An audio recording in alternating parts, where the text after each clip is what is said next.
Hope you're all doing well. Right, let's jump into the topic for this week, which is from 3D geometry.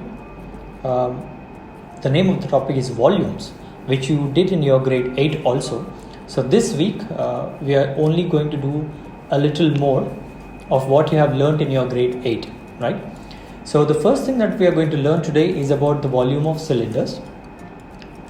Now let us see how to find the volume of a prism. Before that, we need to understand what a prism is, right? So let's start. Volume of a prism. And what prism? I'll first talk about the triangular prism, and later on we can understand the volume of other prisms, right? So how does a triangular prism look like? Simple. If you take a triangle, if I draw a triangle, that becomes a 2D shape. That becomes a 2D shape, right? If I have to convert this into a 3D shape, very simple. Take each of the vertex.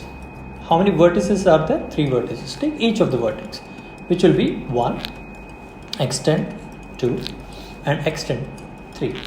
So now join these 3 vertices again, right? This becomes a prism, right? You have to join this also to make it a complete shape. So this becomes a triangular prism. Okay, now how should I find the volume of this shape? Volume of this shape, right? Again, the concept or the basic concept is the same. What is the basic shape of this particular 3D shape or the face of this particular 3D shape? You know, it's a triangle. That's why we called it a triangular prism. Now tell me, I already told you, you need to know the 2D areas of the 2D shapes to find the volumes of the respective 3D shapes. So what I need to know is, I need to know the area of a triangle is generally given by what formula? Half times base times height, right? So now here you have, when I say height, it is this height. Alright, so this triangle is having a face, this prism is having a face of triangle. That's why I called it triangle prism. Now it has a base and it has a height. But here, what I'll call it is, and it has, now it because it became a 3D shape, now it has another height, right? So let's not have confusion. What we will do is, we will take this height as L, okay, and the basic 3-dimensional height as H, right? So let me call this as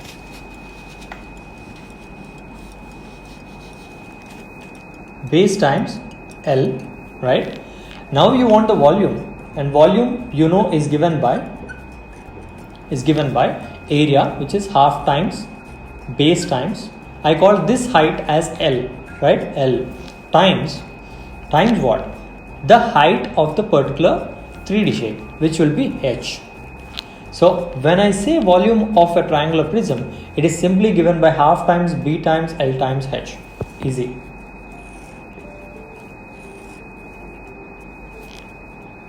All the best. So now let's understand how does the volume of a cylinder can be derived. Before that, we need to understand what a cylinder looks like and what is the base shape for a cylinder or the face of a cylinder, right? For a cuboid, it is a rectangle, and for a cube, it is a square. For a cylinder,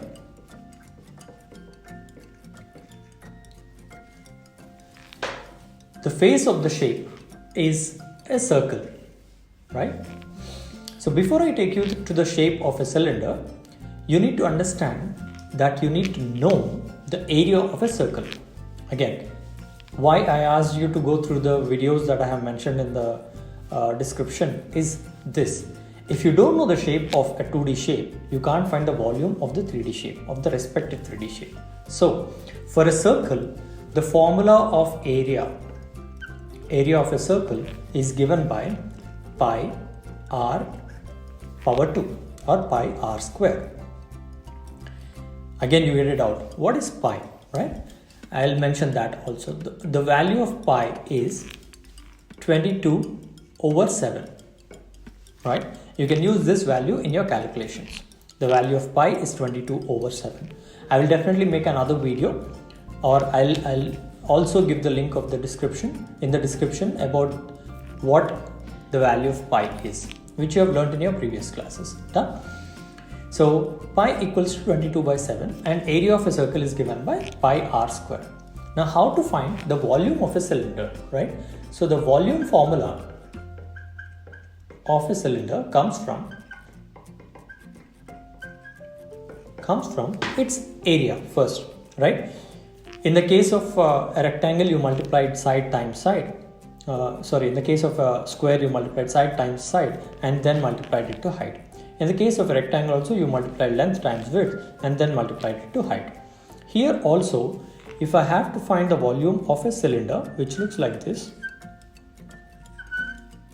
right? Excuse me for my very weak drawing skills, but this is how a cylinder looks like. So now if I have to find the volume of the cylinder, right, I need to understand the base shape or the face of the cylinder is a circle, right? So first know the area of a circle. Area of a circle is given by, I already mentioned there, it is pi r square or pi r power 2. What else does this have? It has a height, right? A circle, if it is increased or the height goes up, then you have a height. So the volume of a cylinder is given by pi r square, which is the area of the circle multiplied to its height. Easy again. So the volume of a cylinder is pi r square h. This is something you need to now understand, and then later you need to keep this in your mind when you are applying, right? So let me take a simple question over here. I'll give a question like this. What is the volume of a cylinder? Find the volume